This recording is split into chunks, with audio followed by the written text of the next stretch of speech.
ဟုတ်တယ်ဟိုလေပုံမှန်အားဖြင့်တေးဂီတဖျော်ဖြေပွဲတစ်ခုကိုတွားကြည့်မယ်ဆိုရင်အရာအလုံးကတိကျသေးချတဲ့ဘောင်တစ်ခုထဲမှာရှိနေတတ်တယ်ဗျာ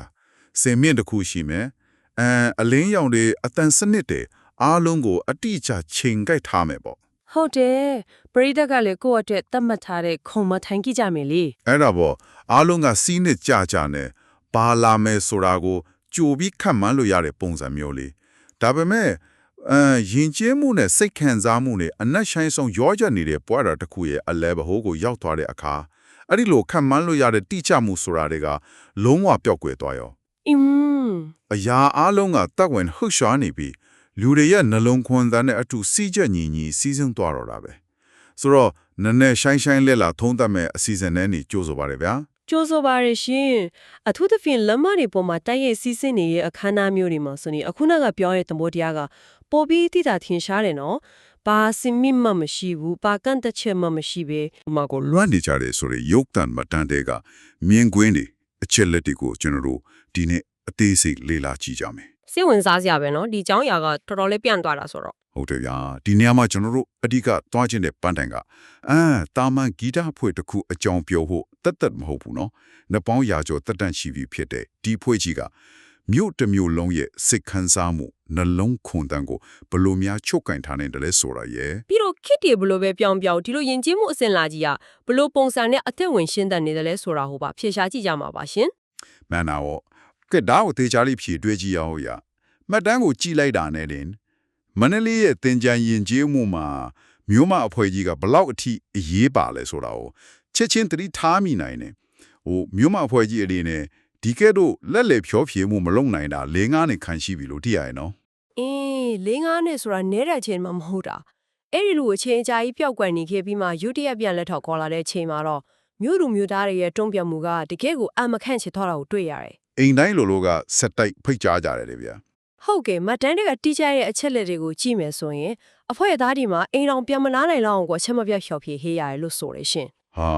အိမ်တော်မနာနိုင်ဘူးဆိုတော့တော်တော်လေးပင်ပန်းပါပဲနော်အဲ့ဒါတင်မဲ့ပဲနဲ့ပရိသတ်တွေကဖုန်းနဲ့ဆက်ပြီးအခုဘယ်လမ်းကိုရောက်နေပြီလဲဆိုပြီးလမ်းမေးကြတယ်တဲ့တကယ်ယူဟုတ်တယ်ရောက်တဲ့နေရာကိုကားနဲ့တော့ခြေလင်ပါတကောက်ကောက်လိုက်ပြီးအားပေးကြတာလမ်းမှာတွေ့တဲ့ကလေးလူကြီးအရွယ်မရွေးကလေးငွေငယ်မြို့မှာကိုမြင်တာနဲ့လိုက်လဲလက်ဖြနှုတ်ဆက်ကြတယ်ဆိုတဲ့မြင်ကွင်းကတကယ်ကိုရုပ်ရှင်ဆန်လွန်းတယ်အဲ့တော့ကြည့်ရင်ကျွန်တော်ဘာသွားစဉ်းစားမိလဲဆိုတော့လေနာမည်ကြီးတိဂီတာဖွဲ့တစ်ခုက Lyric ဖြိုးဖြေပွဲ Secret Concert လာလို့ပရိသတ်တွေအယူအမှုလိုက်ရှာကြတာမျိုးအင်းသဘောပေါက်တယ်ဓမ္မဖို့နေရာအတိအကျမရှိပဲရွေလျားသွားလာနေပြီးအရန်စားကောင်းတဲ့ food truck လေးကိုလူတွေကဘနာရောက်နေပြီလဲဆိုပြီးခြေတော့ခလိုက်ရှာကြတာမျိုးနဲ့တွားတူနေတယ်ဗျအဲ့ဒီ food truck ဥပမာနိုင်ရှင်ကြီးထိုအရန်ကောင်းတယ်ရှင့်ဒီနေရာမှာတကယ်ကိုစိတ်ဝင်စားဖို့ကောင်းတာကဘာလဲဆိုတော့အဲ့ဒီလို food truck ကိုလိုက်ရှာတယ်ဆိုတာကလူတဦးချင်းစီရဲ့ကိုယ်ပိုင်အစားအသောက်အကြိုက်တက်ပဲလေဟုတ်တယ်ပိုက်စားလို့အရာသာရှိလို့တွားစားတာမျိုးပေါ့ဒါပေမဲ့မန္တလေးလမ်းမရီပေါ်မှာမြို့မအဖွဲ့နောက်ကိုလိုက်နေကြတာကအဲ့ဒီထက်အများကြီးပိုကျယ်ပြန့်လဲဒါရုပ်ရှင်နဲ့ပြည်သက်အားပေးမှုတက်မဟုတ်ဘူးဆိုတော့ဘလို့တဘောမျိုးဖြစ်မလဲဗျာဒါကကာလအတန်ကြာပျောက်ဆုံးနေခဲ့တဲ့စူပေါင်းယဉ်ကျေးမှုအလေးထားတစ်ခုကိုလူအဖွဲ့အစည်းကစိတ်ပိုင်းဆိုင်ရာအရဘလောက်အထိစာလောင်မွတ်သိနေခဲ့လဲဆိုတော့ပြသနေတာပဲလူမှုအတိုင်းဝိုင်းရဲ့ပိုင်ဆိုင်မှုစိတ်ခံစားချက် sense of belonging ပေါ့နော်။အော်စိတ်ပိုင်းဆိုင်ရာစာလောင်မှုဒါကတော်တော်လေးနှက်ဆိုင်တဲ့အတိတ်ပဲဟုတ်တယ်လေ၄-၅နှစ်လောက်ပျောက်ဆုံးနေတဲ့အရာတခုပြန်ပေါ်လာရဲ့အခါငွေငမ်းမြို့မှာမြင်လိုက်ရတဲ့အချိန်မှာငါတို့ရဲ့မန္တလေးငါတို့ရဲ့တင်ကြံပြန်ရောက်လာပြီဆိုတော့နှက်ဆိုင်တဲ့စိတ်လုံခြုံမှုမျိုးရရှိသွားကြတာဖြစ်ပါရဲ့သဘောပေါက်ပြီဗျ။ပိုက်စာလို့အစားစားတာနဲ့အိမ်လွမ်းလို့အမေချက်ကျွေးတဲ့ထမင်းကိုစားချင်တာနဲ့ကြွာသွားတယ်လို့မျိုးပေါ့နော်။ကွက်တီပဲအဲ့လိုမျိုးရှင့်။ဒါမဲ့လေဒီလိုအယူမှုအားပေးကြတယ်ဆိုတာလားညအတွင်းချင်းရုတ်တရက်ဖြစ်ပေါ်လာတဲ့ရေပန်းစားမှုမျိုးမဟုတ်ဘူးဆိုတာကိုရင်းနှီးတဲ့ရာတွေ့ရတယ်။ဒါကချက်ချင်းဖြစ်လာတာမှမဟုတ်တာ။ဟုတ်ပဲဒါတနှစ်တွင်ဖြစ်လာတာမဟုတ်ပဲနှစ်ပေါင်း100ကျော်တိဆောက်ခဲ့တဲ့တမိုင်းကြောင်အခြေခံအုံမြစ်ကြောင်ဖြစ်နေတာ။မတန်းနေမှာဆိုထားတာကမျိုးမောက်ခွဲကြီးဟာတက်တန်းအဖြစ်နှစ်100ကျော်နေပြီတဲ့။နှစ်100ကျော်ဆိုတာလူတက်တန်းတစ်ဆက်ထက်တောင်ပိုရှိတဲ့အချိန်ကာလတစ်ခုပဲနော်။မှတ်နေဗျာ။အထူးဖြင့်တင်ကြံဖွင့်ခွဲတွေမှာဆိုရင်ငွေငမ်းမျိုးမပါဘူးဆိုရင်မပြည့်စုံဘူးလို့ကိုခန်းစားကြရတာမန္တလေးမျိုးနဲ့မျိုးမဖွဲဆိုတာပ ဘလို့မှခွဲခြားလို့မရတဲ့အရာနှစ်ခုဖြစ်နေပြီ ဟုတ်ပါရဲ့သူတို့ဖျော်ဖြေလေးရှိတဲ့တချင်းနေဆိုရင်လည်းမေတ္တာရွှေပန်းတောင်ပြိုးတို့ဟိတ်ဟိတ်နွေးမီဟိတ်နွေးမတကယ်လှလို့ရှုမဝနိုင်ကားတို့ လောင်းလိုက်ပါရွှေရောင်လောင်းလိုက်ပါစတဲ့တခြင်းတွေပေါ့ဒါတွေကမျိုးဆက်တစ်ခုပြီးတစ်ခုဘာဆက်ဖြတ်မှဆွဲနေကြတာလေ မတန်းတိမှဆိုရင်သင်္ကြန်ရှိနွေတွေမြို့မတချင်းတွေကဘယ်တော့မှပျောက်ကွယ်သွားမှာမဟုတ်ဘူးဆိုတဲ့ခိုင်မာတဲ့ယုံကြည်ချက်ကိုလည်းတွေ့ရတယ်ရှင် ဒါပေမဲ့ဒီနေရာမှာပူပြီးစိတ်ဝင်စားဖို့ကောင်းလာတာကကျွန်တော်ဝင်ပြီးမေကွန်းထုတ်ချင်တာတစ်ခုရှိတယ်ဗျာ ဟုတ်ကဲ့ပြောကြည့်ပါရှင် တချင်းတစ်ပုဒါမှမဟုတ်ဂီတအဖွဲ့တစ်ခုတည်းကမြို့တစ်မြို့လုံးရဲ့ရာစုနှစ်တစ်ခုလုံးရဲ့ပွဲတော်ရေစီးကြောင်းကြီးကိုအမြဲတမ်းကိုစားပြုလွှမ်းမိုးထားနိုင်တယ်ဆိုတာတကယ်ပဲဖြစ်နေပါမလား ဘာလို့လဲရှင်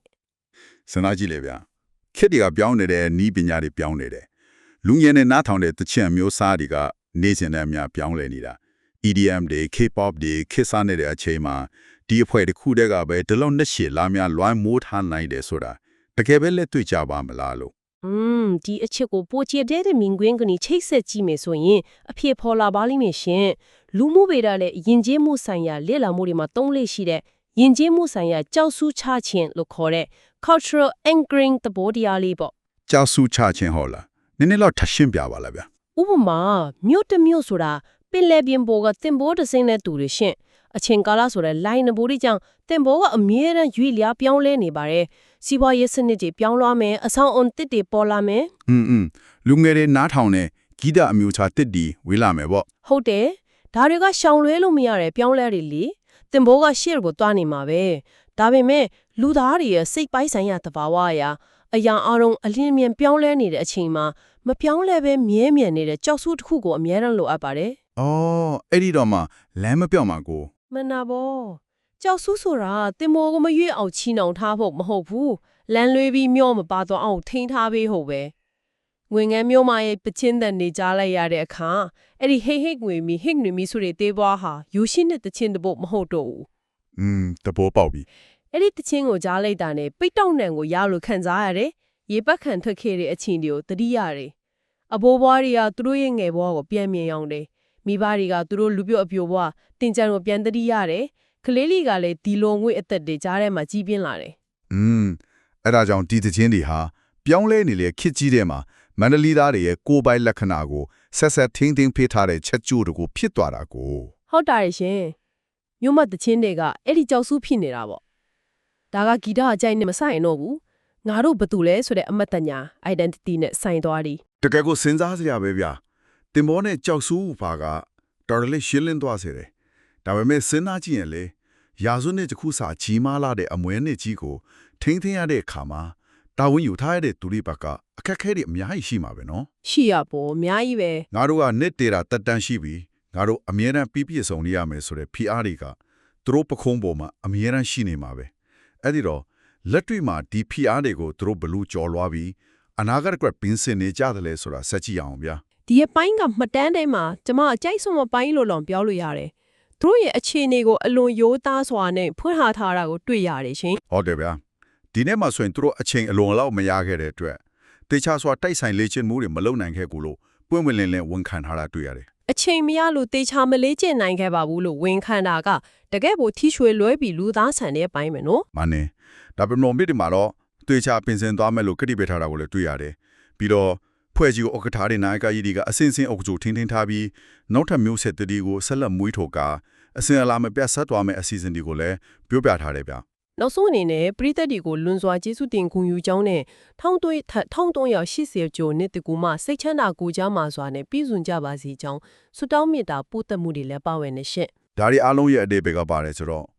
မိသားစုအဆင့်အဆက်လက်ဆင့်ကန်လာတဲ့ဟင်းချက်နဲ့ family recipe တခုနဲ့အတော်လေးတူနေလို့ကျွန်တော်မြင်နေဗျာ ဟင်းချက်နေနဲ့လားဘယ်လိုမျိုးတူတာလဲရှင့် ဒီလိုလေတခါတည်းမှာအမေကဒါမို့အဘွားကအလုပ်များလို့ပဲဖြစ်ဖြစ်အခြေများလို့ပဲဖြစ်ဖြစ်အလော်တစ်ချက်ချလိုက်ရတယ်အဲ့ဒီခါဟင်းရဲ့အရာတာကအမြဲတမ်းလို့ပြည့်စုံတဲ့အကောင်းဆုံးအရာတာမျိုးမထွက်လာဘူးထားပါတော့ဟုတ်တယ်အဲ့ဒါမျိုးဒါပေမဲ့အဲ့ဒီဟင်းကိုစားလိုက်ရတဲ့မိသားစုဝင်တွေအတွက်ကတော့အဲ့ဒီဟင်းကစားပေါ်သွားတယ်လို့မထွေဘူးဗျာအဲ့ဒီအရာတာဟာသူတို့အင်းကိုလွမ်းဆွတ်စေတဲ့အိမ်ရဲ့အရာတာဖြစ်ပဲနားလည်ပြီးခံစားကြတာပဲလေ အော်သဘောပေါက်ပြီတကယ်ကိုလှပတဲ့နိုင်ရှင်ချက်ပဲနော် ပြီးကိုလူကြီးတွေကလည်းတာသမီမြေမြစ်တွေကိုဒီချက်နီးပြုတ်နီးတွေကိုတခြားဆက်လက်တင်ပေးနေသလိုမျိုးပေါ့ မြို့မအဖွဲ့ကြီးကလည်းအဖြစ်နာစာလေဒီရှိကောင်ရှိနိုင်ပေမဲ့ဒီယဉ်ကျေးမှုကိုမျိုးဆက်တစ်တွေကိုဆက်လက်ဆင့်ကမ်းနေတာမျိုးလိုမြင်နေ ဒါကအလွန်အရေးကြီးတဲ့မေခွန်းတစ်ခုကိုဖြစ်ပေါ်စေပါတယ်ရှင်မိသားစုဟင်းချက်နီးလို့ပဲအရေးကြီးတာကပြည့်ပြည့်စုံမှုထက်အဲ့ဒီယာကပေးတဲ့နှွေထွေးမှုပဲလေ မှန်တာပေါ့ ယဉ်ကျေးမှုအမွေနဲ့တစ်ခုကိုထိန်းသိမ်းတဲ့နေရာမှာအမားရွေးမရှိပြည့်ပြည့်စုံမှုကအရေးကြီးသလားဒါမှမဟုတ်စစ်မှန်တဲ့ရိုးသားမှုကပိုအရေးကြီးသလားဆိုတာကိုပြသနေတာပါပဲ ဖြစ်ပေါ်ဂီတလောကမှာဆိုရင်တော့ပြီးပြည့်စုံမှုကိုပိုလိုချင်ကြမယ်ထင်တယ်ဗျအတန်နည်းနည်းလေးချော်သွားတာနဲ့အော်တိုကျူးနေနဲ့ပြန်ရင်ကြတာပဲလी ဒါပေမဲ့ဒီလိုတမိုင်းဝင်ယဉ်ကျေးမှုတွေမှာကြတော့လက်တွေ့မှာစစ်မှန်မှုကပိုပြီးအသက်ဝင်ပါတယ်အခုလိုအချိန်မရလို့တေချာမလိကျင့်နိုင်ခဲ့ပါဘူးလို့ပွင့်ပွင့်လင်းလင်းဝင်ခံတာဟာပရိသတ်ကိုလေးစားရရောက်သလိုသူတို့အဖွဲ့ရဲ့လူသားဆန်မှုကိုလည်းပြသတာပါပဲ ဟုတ်တယ်လူတွေကပြီးပြည့်စုံတဲ့ဆက်ရုပ်တွေထက်ချွေးတန်တရရဲနဲ့စူးစမ်းနေတဲ့လူသားတွေကိုပို့ပြီးကိုချင်းစာချိတ်ဆက်နိုင်ကြတာကို နောက်ထပ်အရေးကြီးတဲ့အချက်တစ်ခုကတော့အဖွဲ့အစည်းတစ်ခုကိုနာယကဥက္ကဋ္ဌစသဖြင့်အစဉ်စဉ်လက်ဆင့်ကမ်းမဲ့တိစောက်ပုံစနစ်ပေါ့ structure handover ရှိနေခြင်းပဲဂီတအကာယဉ်ကျေးမှုစတဲ့ drama ယဉ်ကျေးမှုတွေကိုမပြောက်ပြက်အောင်ကာကွယ်ဖို့ဆိုရင်လူကျိုးတယောက်တည်းရဲ့အရေးချင်းပေါ်မှာပဲမိခွန်နေလို့မရအောင်ရှင့်အဲ့ဒီလူမရှိတော့ရင်အစင်လာပါပျောက်သွားတတ်တယ် သူတို့အဲ့ဒီလိုမျိုးဆက်တစ်တွေကိုစနစ်တကျတင် जा ပေးမဲ့ဖွဲ့စည်းပုံတစ်ခုရှိနေလို့သာနှစ်တရာကျော်ရက်တည်နိုင်ကြတာဖြစ်မှာပေါ့ မှန်ပါတယ် ကဲဒီတော့ဒီနေ့လေးလာခဲ့တဲ့အချက်လက်တွေကိုပြန်ပြီးအနစ်ချုပ်ကြည့်အောင်ဗျာငွေကမ်းမျိုးမှာပေါ့မန္တလေးမျိုးသားရဲ့နှရှိုင်းနဲ့တန်တာမှုဟာတာမန်ပရိသတ်တယောက်ကဂီတာဖွဲ့တစ်ခုကိုအားပေးမှုတဲ့အများကြီးကြော်လွန်နေပါတယ် ဟုတ်ပါတယ် ဒါဟာနှစ်တရာကျော်ကြာမျိုးရဲ့ကိုယ်ပိုင်လက္ခဏာနဲ့ခွဲခြားမရအောင်ပေါင်းဆက်သွားတဲ့ယဉ်ကျေးမှုအရင်မေးတစ်ခုကျွန်တော်တို့ပြောခဲ့သလိုမျိုးရဲ့ကြောက်ဆူးတစ်ခုဖြစ်နေလို့ပါပဲပြီးတော့အချိန်မလုံလောက်မှုလို့ကခက်တွေအားနည်းချက်တွေရှိနေတဲ့ကြတာနဲ့ဒီအမွေအနှစ်ကိုမျိုးဆက်တစ်တစီလက်ဆင့်ကမ်းမှုခိုင်မာတဲ့စိတ်ပိုင်းဖြတ်မှုနဲ့စနစ်တကျဖွဲ့စည်းပုံတွေရှိနေတာကိုလည်းလေ့လာတွေ့ရှိခဲ့ရပါတယ် အတင်းရဲ့ဂုံယူစရာတဝိုင်းချောင်းကိုပြစ်တိတ်ခင်းမှာတောခတ်ထားတာမျိုးမဟုတ်ပဲပစ္စုပန်မှာလက်တွေ့အသက်သွင်းပြီးအနာဂတ်ပြပါတေချာပြင်ဆင်နေတဲ့ရှင်တန်နေတဲ့ယဉ်ကျေးမှုဖြစ်စဉ်တစ်ခုလို့ဆိုရမှာပါရှင် ဒါကကျွန်တော်တို့အားလုံးတစ်စဉ်းစားစရာပါပဲဗျာနားဆင်နေသူတွေအနေနဲ့လေကိုယ့်ဘဝကိုပြန်ကြည့်ဖို့တိုက်တွန်းချင်ပါတယ်ကိုယ့်ရဲ့နေ့စဉ်ဘဝကိုနေထိုင်ရလူမှုအတိုင်းအဝိုင်းဒါမှမဟုတ်ကိုယ့်ရဲ့မိသားစုတွေမှာတော့အရာလုံးအလေးမြန်ပြောင်းလဲနေတဲ့အချိန်မှာကိုယ့်စိတ်ကိုငြိမ်းချမ်းစေပြီးတပ်ဝင်ယုံကြည်ရတဲ့ကိုယ့်ကိုအင်းပြန်ရောက်သွားသလိုခံစားရစေတဲ့ဒီငွေငန်းမျိုးမလိုမျိုးအရာတွေအစင်လာတွေရှိနေသလားဆိုတာကိုရှာဖွေကြည့်ကြဖို့ပါပဲ ကိုပိုင်ကြောက်စူးတစ်ခုခုရှိနေဖို့ကဒီခေတ်ကြီးမှာအရန်ကိုအရေးကြီးပါတယ်ရှင်အဲ့ဒီအရာကမိသားစုထမင်းဝိုင်းလေးဖြစ်နိုင်တယ်လို့နှစ်စင်လုံနေကြအလေးထက်လေးတစ်ခုခုလည်းဖြစ်နိုင်တာပါပဲ ဟုတ်တာပေါ့ဗျာဒါတွေကကျွန်တော်တို့ဘဝရဲ့မုံတိုင်းတွေအပြောင်းလဲတွေကြားမှာလာမပြောက်အောင်ထိန်းထားပေးမယ်ကိုပိုင်ကြောက်စုတွေပဲဖြစ်နိုင်ပါတယ်ဒီနေ့အစီအစဉ်ကိုအဆုံးသတ်ဖို့အတွက်နားဆင်သူတွေဆက်လက်တွေးတောနိုင်မဲ့မေခွန်းအခုချန်ထားခဲ့ခြင်းပါတယ်ဗျာ အားများဖြစ်မလဲရှင် ယနေ့ခေတ်လို smartphone တစ်လုံးရှိုံနဲ့အလုံးပြည့်ပြည့်စုံတဲ့တချင်ပေါင်းတန်းကြီးကိုချက်ချင်းနားထောင်လို့ရနေတဲ့အချိန်မျိုးမှာစတူဒီယိုမှာအတန်တွေညှိထားတဲ့အတွက်ရာအားလုံးကလုံးဝကိုပြည့်ပြည့်စုံနေတယ်လေဒါပေမဲ့ဘာကြောင့်များအဲ့ဒီ digital အဖြိုဖြေရေးတွေဟာလမ်းမပေါ်ကရွေးလျားနေတဲ့ကခါရယန်လက်ကျင်ကြီးမလုံလောက်လို့အတန်လေးတွေထွတ်ထွက်တတ်ခဲ့ရာစုနှစ်တစ်ခုစာတက်တန်းရှိတဲ့လဲရင်ကြီးလောက်စိတ်ပန်းဆိုင်ရာလွှမ်းမိုးမှုမရှိရတာလေအဲ့ဒီအပြစ်အနာစာလေးတွေချွေးတန်ရွရွနဲ့အောက်ထောက်မှုတွေကြားစစ်မှန်တဲ့တပ်ဝင်လှုပ်ရှားမှုကပဲကျမတို့လူသားတွေတကယ်တောင်းတနေတဲ့အရာများဖြစ်နေမလားဆိုတော့ပါပဲ တကယ်ကိုစဉ်းစားစရာပါပဲပုံမှန်အားဖြင့်တိကျတေချာတဲ့ဖြော်ဖြေပွဲတွေကိုကျမတို့အသားကျနေကြပြင်ပဲတကယ်တမ်းကျမတို့အနှလုံးသားကိုအနက်ဆိုင်ဆုံးလောက်ခတ်နိုင်တာကတော့လက်မတွေထက်မှလူတွေနဲ့အတူတက်ရှူနေတဲ့အဲ့လိုစစ်မှန်မှုတွေပဲဖြစ်ပါလိမ့်မယ်ရှင် မန္တာဘောအားလုံးပဲဒီအတွေ့အလေးနဲ့အတူဆက်လက်လေ့လာစူးစမ်းနိုင်ကြပါစေလို့စန္ဒပြုရင်းနဲ့ဒီနေ့အစီအစဉ်ကိုဒီမှာပဲရန်နာလိုက်ပါတယ်ဗျ